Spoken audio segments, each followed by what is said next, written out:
Igo e tauni o tauhanga o whakamanatu senturi ua e lotu. Mama e lotu. O e tau ko sina tau teo ni manoa e tau koni stutone. Civilise. Ko e ako whakamanatu ato tonga senturi. O e ngahi combination ko e au te ke tau lava sio. O ku fisiki mai. Tai fie mau halao ke hafa tontonu ya. Ko e dia hange pe ko ni ko fopo ko ni mea. Ko intentions fo ke lao ke oa e hau e kau corrupt, kau crook o pure e tu hau e fonua he fili fare area. Ko uinga e rono ai ki lao o ni ni. Ai fe mau le ke tauhanga o work out systematic mechanisms ke ne lava o fai foi fatongia go ia. Ke oa te tau hange o hoko bega ha foi veili ke ne pui kau ku ke tau fai monta to ke umea hange beu ai ke justify o se fili ko u go flu he justify pa tau al mahu inga pito ke tau hanga o whakakakano mai ai u mama ko ni he tau system ngā we tuka tua tu telefonua mo anga mai ni koi pipeni taki whakaose aki mua e toenga koe ne u hopo koe ni uku whilawe e tonu mo koe ngā he taki toenga taimi koe ni ki taki whakaose wawe aki pe toenga u hopo koe ia ko tui uku ai ni huna u kore mai ke whahatala noa ki he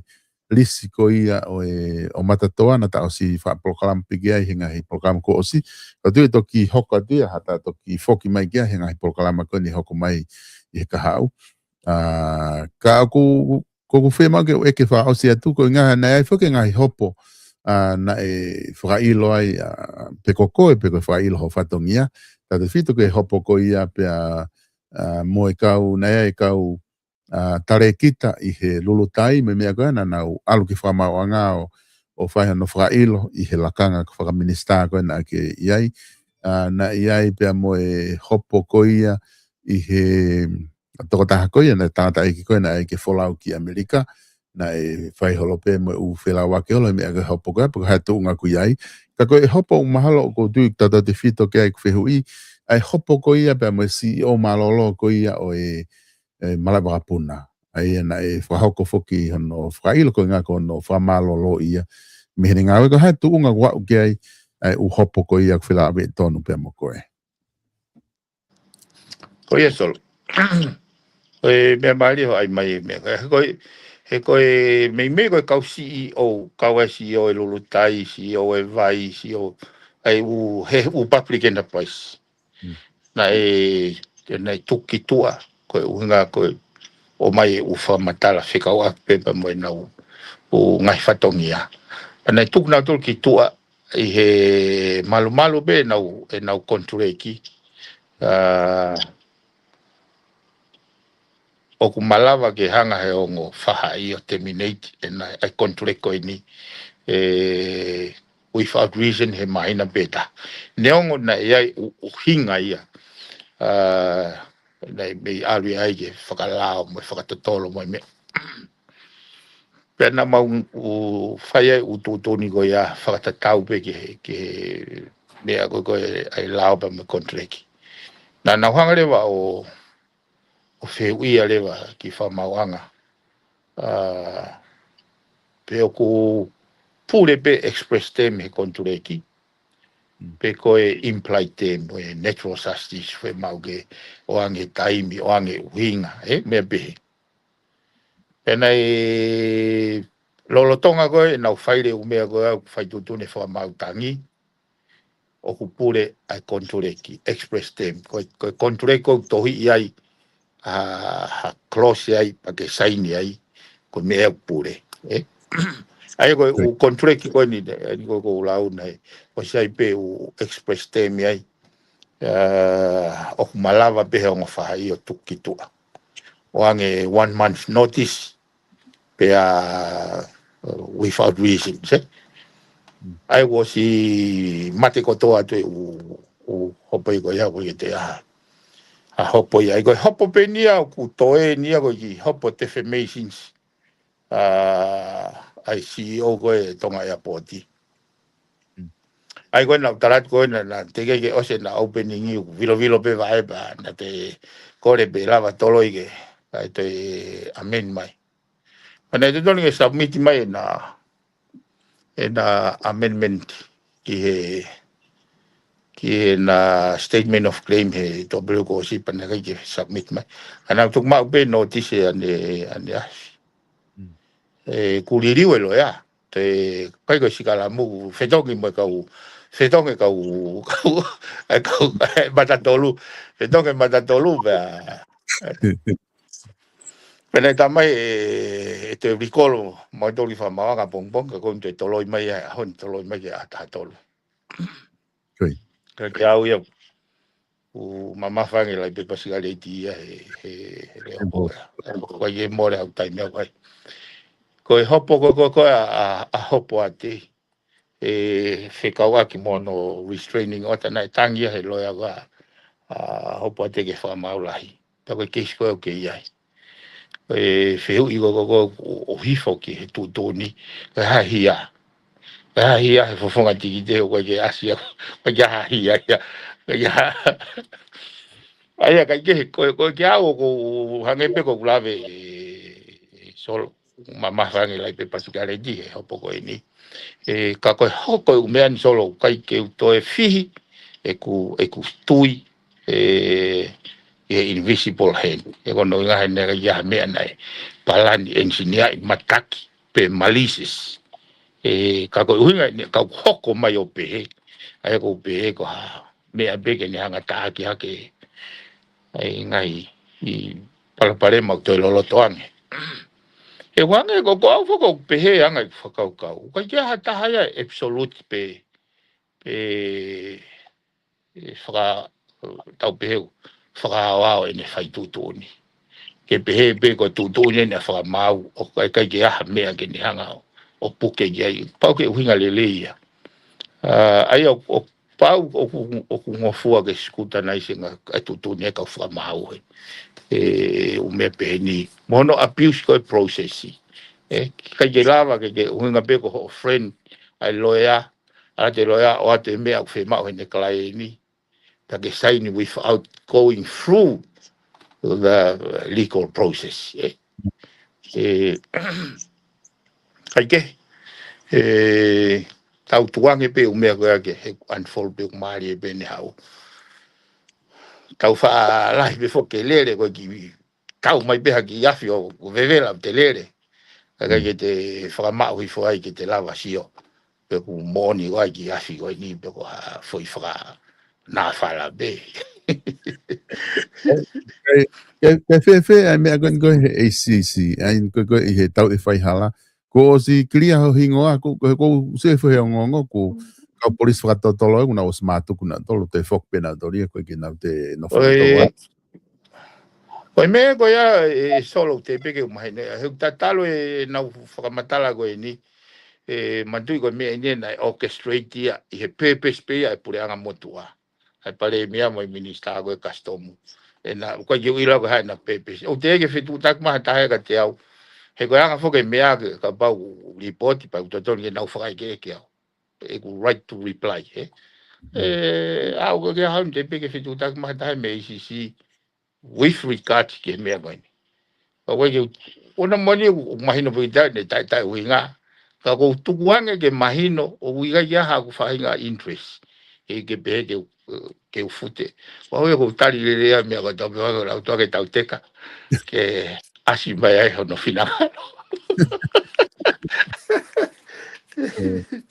Piven malo pito ma fenga mari ke fe fini go so pe ta timing me o se ho ta me kon ka ku lahi pe a pito nga hi isiu e fa tala no ka pa ko me fa vai fa le area ta toki hoko atu pe ha fenga mari toki ma o ke ta hoko atu a ku ai pe ha me o ke loto ke fa ma o po ta toki ma va he fe fini io solo ko toki se tolo i fo pe fo ke ne fo ki mai ki vacation ngone mai na tolu ko ni so no for reflect back e la ngau ko no mana ke fai e pa appreciate ai kakai be a voluntarily mai ni ka ke mau mai e na o pou mai na ngai to ko ni he ko taimi ki malolo e o ko ma se taula ka mo klai vitu aten nei e ko tau he wanga fulu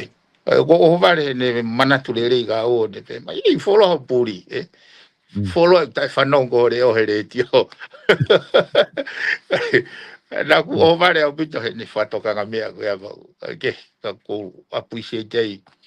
ai popo ko tope family maheni e moi kakai ke pe e kai ke puri meteo e loto ho ngai mo appreciate no lava le ki malolo mo fatongia ke ngai tana tu nga mo fa sia ko e fa na pa ko o ko ki foi tai ngo ni la yang ho tai mi e ke o estrese u isiu ai kakai ha ko kere wai isiu wai ke u almoi ke palemia pe moi minista a pong e koe foi kakano ne o mea koe ni na ele sisita api kolo ai api koe ni he tahiwa ua fitu koe lau koe kupteo taha tolu ko ni sutone ko tau taha ono pe o kungofua ki he tongan subset ko taha tonga ke apply ki he ne up to haumbe api kolo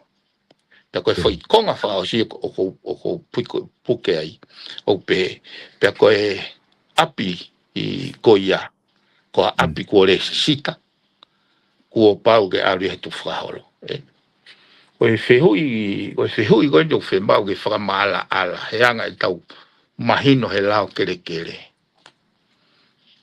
pe ko fe taimi ko waya hangofua ha mautofia pe ko minista fonua ke ne to hatoton hata ke api sita neongo oku ova he pore tolu noa pe ko pore ono noa ai ko mea whakalao ko fe mau ke lahi au pito e ngahi isiu kere ko mai e foi taimi o ni ko mau inga ia he ki taimi o ni kono mo ni e solo ko feku mi ki e tu unga to tonu ai lao fekau aku mono e minista e umea ko ni ka bau o ku tonu pe ai mea whakahoko he minista pa mo e mautofia pe e toko ni ako no enlighten e kakai ke whakasisi e nauloto mamahi me nauloto tau whehia ka koe ngahi isiu ke tari mea panga koe u isiu koe ni whamauanga beten ki hawa tari re u isiu pateria na ala whakaukau e kau mau mawhai o ka ki au hangepe koe whaalawe solo koe merino o koe ke puke aki e ha force o puke aki e mahino understanding current e merino fonua he mama ata mai o koe kono whakamalohi o kono whakasisina kakai ai mahu inga ai ngahi u fehu i koe ake lawa tari lele pe o kuyai ha mawhai i he minista pe koe mautofia ke ne toe vahe ha api ka koe api ule sisika whatatau ke koni sutone ko angai ni uwhatong lea ko ha api o kule sisita ko uwhatong lea e koni sutone ko piao tatolo kuo pau ke alu ya he hoko ea oi hako ko ya pe kwanga he lao kere ku valua o mai ai lao ko ke hoko pe ko lao hoko pen ka pau ko kita ko au o ku mau api len holder pe au mate au pau ke automatic ene alana ki hoku ea ai ko ea ko ku fa na tangata ka pau mate fo halahi e alu ke fo hoko ka pau mate fo hoko e alu ke fo alu pe pe ka pau ko ke hak fa nau ko hoko ia e alu le vaia ki he ku toko ua lahi taha koe a aku Koi. pia koe ne ala koe ki ai ka pau o ku mate ia e alu he ne whanau alu he ne hako ka pai o se hako koe ke mau hata hai ke ne take up kere toi alu ke toko ua hoko ka reo ko Oscar toi whanga toko ua so ka ngai lau hoko pia ka pau rewa Oscar toi whanga toko ua koe ke hako ai pau rewa ke te foki mai ki hoki sino o alu ki o lunga ke toko ua i tamai alu hake ai alu hifo ai he hako toko ua i tamai ka pau ka ke mau hako kone Oscar toi foi i le volo ko ia pia foki ka pau rewa koe ke mau hako ai foki rewa kere ke no pere mau tofia pe koe minista e ni tungo kere pore ama ai koe hoko o koe mea yok mahu inga koe he fotutu e koni sultone koe tok taimi pe uai ai hama fai ai no pere mau tofia pe koe minista he taimi koe te aha hako foki rewa sai ko hono tofi tau pehe ka pau ale e kai foi e kai fa ko apkoloia e kai tolu pe whakau pe no pere ia ko ui ko ia no pere ke ngai tofi pe foi pore ono noa o avea ke hako kane hanga ia o risi toenga ko feu i pe whakalao ka ko mau fok solo ko mea ko ni to vete pe mi fare hop e wa ya mea te komi ki ta lao na mo fa hai ko pure anga ko na la na to tu i mai ko ya ngai tu ai lao he kai toi ova ho api he lute taha pore wafa ka pau ova e ngofua ke minista ke ne to ia o toi vahe atu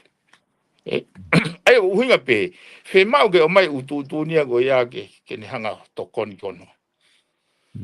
hangi e solo ta tau pe ne mo me go i matatoa ko e fo yanga maheni ia ko ospe ko e honorisia ke sino pe puria leva foi ata ia go ai le sa pe go tama go hana kere kai fe takai pe tama lisi ia pe mo tau sa polisi ke huinga le kai e ka tokone o mea go ni ke nga fa mama e tau hala fononga Ko tu mahalo ku mahino bito ai fatala no he ko me fuke koko tau se que foi lisi ko ke whakalau mai piven alu hoto toko alu hifo pukene whanau alu hifo ke whangateina alu akata os pate fokia ke toko ai te tamai alu hifo ai tau se te ngahi api ngahi ahon o ku tige ke whaaria me me tige ke ahou atu ki familia ka hana o api hana hiki no fomuri ku tamai ko si foki api ke ki he mautofia pe koe no pere ka koe ki te whai fu line ne koe ka pau e hoko ngai mea koe ia ka pau koe mea koe whaunga ia tak to tonu ka kai ke na uo katoa ni i koe ia ko wesia hana o api ke na ualo o eke i he ke toki hanga be whare hopo vete mai ngai pau pare mai ui pe ka fore me go ni solo pe ko fia no hake me go ni hoko tonu ke tu e fonua ko nga ke fa ton ka toa hange go ni solo ke hanga fatonga e foi fepaki ko ni ka hoko ko normal practice ia ko foi fepaki e ko kupte au ta to lo pe ko kere le sisita ko pau ke alu ia he hoko hako laine hako sai Fereva ai foi konga ko ni i he lao kere o ngofua ke momoi ho api. Ko au e len holta. Ko koloa ko toka ngai. Ko kere. Ko api le sisita ia o entai tolo ki ai hoko ea o hako. Pea hanga momoi. Hanga momoi ki he ki atake heia. Ko e maarea mauke o mai hau whamano. Hanga momoi. Kono whakaton lea koe, foi momoi koe solo ko hanga o tinai hoku hako, e nau to tonu ke le sisita. Koe mawhaia me fe, koe konisu tone ne ta ofi. Fe pakia me lau le, oku pehe ngofua ke momoi. Ai koe fe ui pe ku ke tau, ke tau ngau ea ke momoi, o ha kere. He koe momoi ka pau ku hao koloa, a koe hange ko ku whatanoa, koe mea lere, ko au pena u whatau. O kai kia ha me e ai ke pipiki ai hoko hako, ko pau ke orewa ke toki loto, hoku foha, pe koe o toko ua ke toki whakatau mea lere, he ko au pena u whatau. Koe koloa kon koe kere na tu whatai totongi. Kau ka ofia ko ni sūtone, ta koe whakarea koe ko ni sūne tapu o tae ngata, ke whakatau e kere whonuan. Kau kungofua pia. He taingo tau momoi, e solo ko momoi hau, ka pau te ke tafuka ko momoi ho kere ka hatahai nusila. Kai ke mo whaamiri. Koe makatonga pe ho momoi, koe ko whaia koe ofa, koe whaia ko fie tokoni, koe whakatau. Ko ho tinai ho whoha mo hako, me he totonu ke kere. E kai te ke tafuka pe ko momoi, ko whawhai au ya... Sione mau taimi, ke uhu te momoi au gai kere. O kui kai ko ha koloa koloa ho hako. O nau en tai tolo. Ke hanga tai vete interest ko ia, tai whako ni sutone ia. Pea moe mea taha ko hanga whatoka ngai ulahi ai hopo. Aho no ai goe, ai foi kupu goe, ka malolo ai mau api. Ospe mai na taha ua te ke alwatu e au kreime api. Fokia ke mau tofia. Aia ko pehe, ko mea ia ku lahi ai hopo he whonuan, he foi kupu goia. Ke hanga whewe ke more, tau pehe, ko e aia, nei ki kai hapua kai pahuia ki ngā pōpula. No foi a pōpula, mate te mea ia o ose te maire taha ua iau ki a pōpula ia. Ke hoko ne tai toka ngā na ia ke tinai toe ngā e hako, me nau to ton ke kere. Eko whainga mea pehe ke tahanga o ai e tau sistemi, ke ne hanga o cultivate ai purpose, peko intentions o e lao. Ko winga koni e kulau ke intention, ko e koloa o ha kere le sisita, ko e koloa ia ai hoko ea o e hako.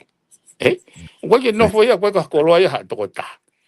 Ke pehe ke ulawa pe au ia whakatau pete umomoi ia te au. Aia koe kuango usio, koe whatongia, koe potungau e savea.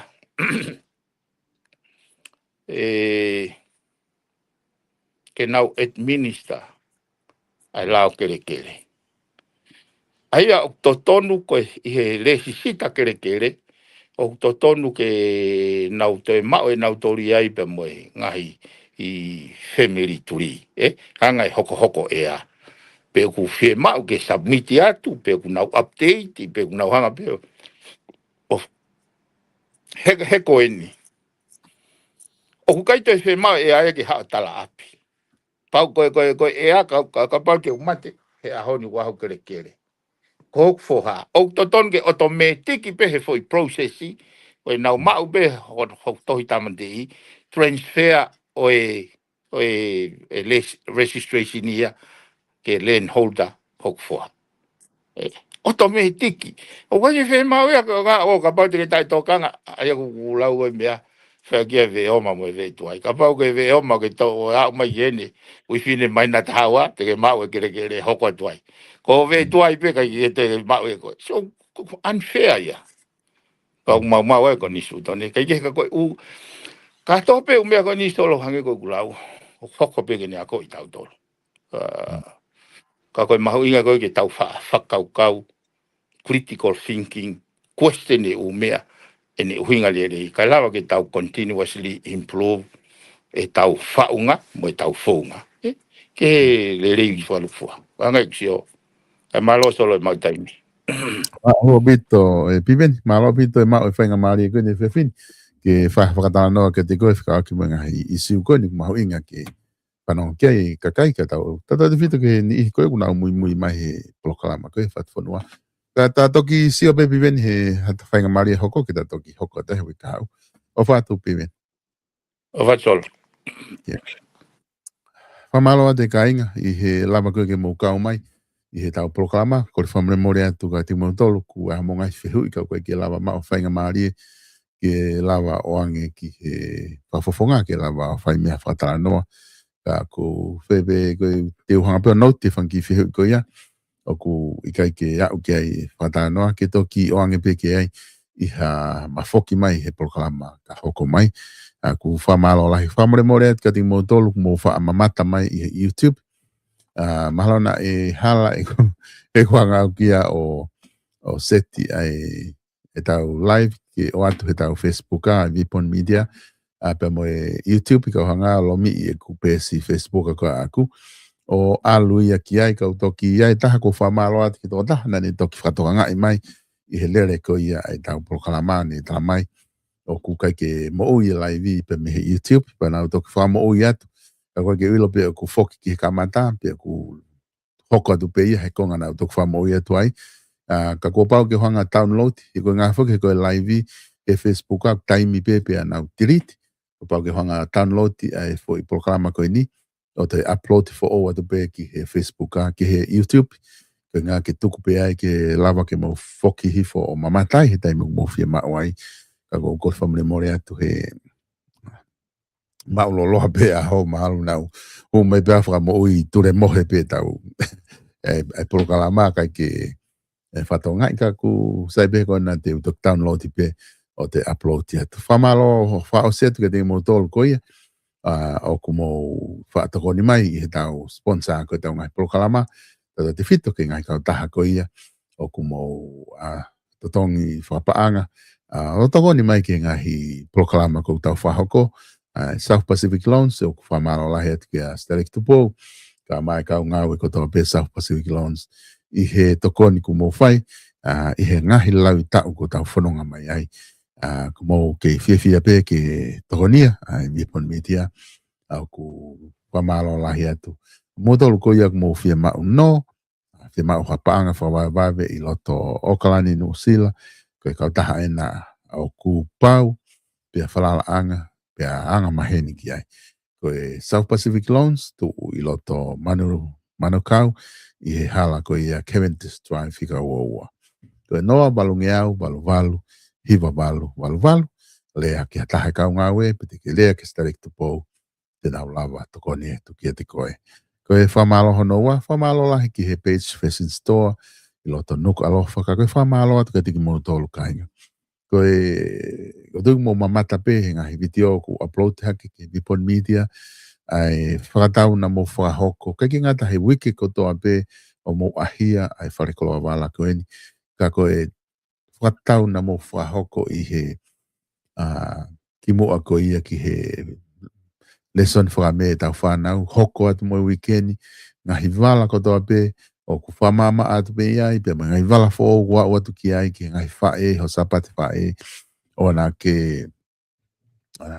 anawasi ka kumau atu e whae whamalo ka tiki moto e mau e mea kotoa pe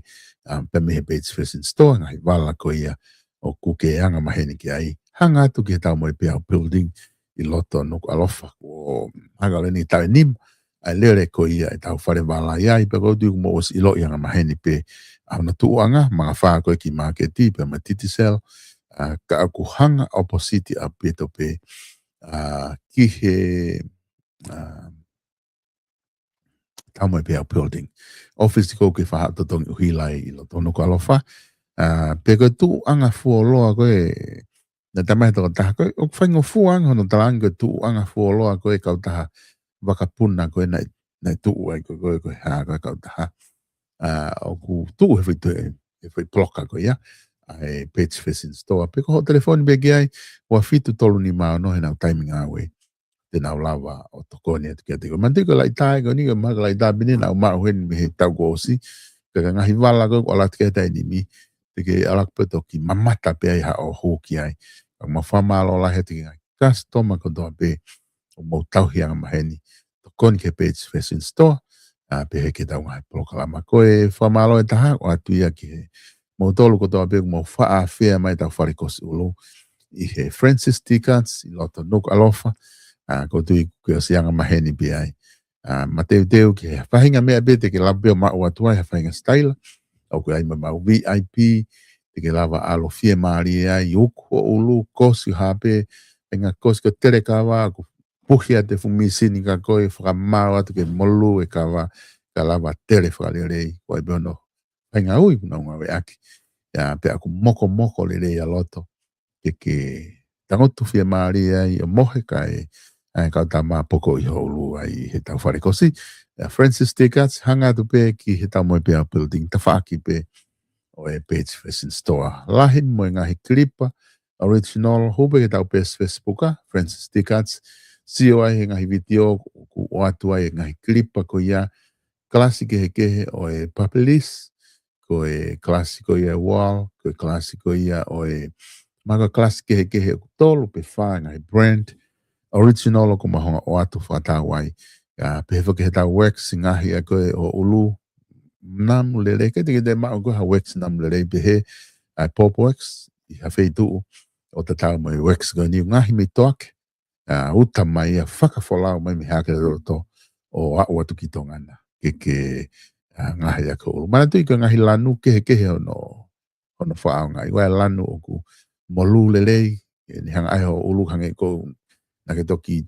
turi hopo i tahi pa ke lue mai ko ai ngahi wexia ku hanga ai ho ulu ke tu mau ka toha fa he ke ngau ho lai ulu o tu mau pe ia e puhi a havili ko ai ma class wexia o ku ni hanga ai ho ulu ke me hanga be na ke toki oskau kau hu fanga i tapu pe na ke toki osi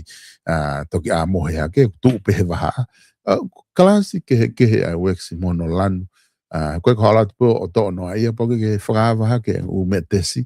ke sio ki ai te ke toki lava lewa o whatame pe wai be mo blue wax